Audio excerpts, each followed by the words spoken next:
ஓம் முருகா, ஓம் அரங்கா. சித்தர்களுடைய தொடர்பு நம்ம வாழ்க்கையில் கிடைக்கணும் அப்படின்னா இந்த மந்திரத்தை நீங்கள் சொன்னீங்கன்னா உங்களுக்கு சித்தர்களுடைய தொடர்பு உங்களுக்கு கிடைக்கும். அது என்ன மந்திரம் அப்படின்னா, சிவய பதஞ்சலி தேவாய நம, சிவய அகத்தீசாய நம, சிவய ராமலிங்க தேவாய நம, சிவய கருவூர் தேவாய நம, சிவய ஆறுமுக அரங்க மகா தேசிகாய நம. இந்த மந்திரத்தை நீங்கள் எவ்வளோக்கு எவ்வளோ ஜபம் பண்ணுறீங்களோ அவ்வளோக்கு எவ்வளோ உங்களுக்கு சித்தர்களுடைய தொடர்பு உங்களுக்கு கிடைக்கும். சித்தர்களுடைய தொடர்பு எல்லாத்துக்கும் கிடைக்காது.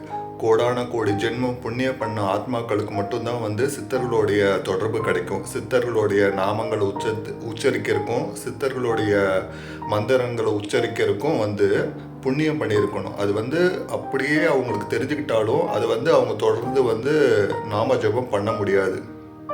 சித்தர்களுடைய தொடர்பு ஒருத்தனுக்கு வாய்ச்சிட்டாவே அவன் புண்ணியம்தான் பண்ணுவான், பாவம் பண்ண மாட்டான். அவன் வாழ்க்கையில் நிலை உயர்ந்துக்கிட்டே இருப்பான். முடிவில் மரணமில்லா பெருவாழ்வை தரக்கூடிய மோட்ச நிலை கண்டிப்பாக அடைவாங்க. ஓம் முருகா.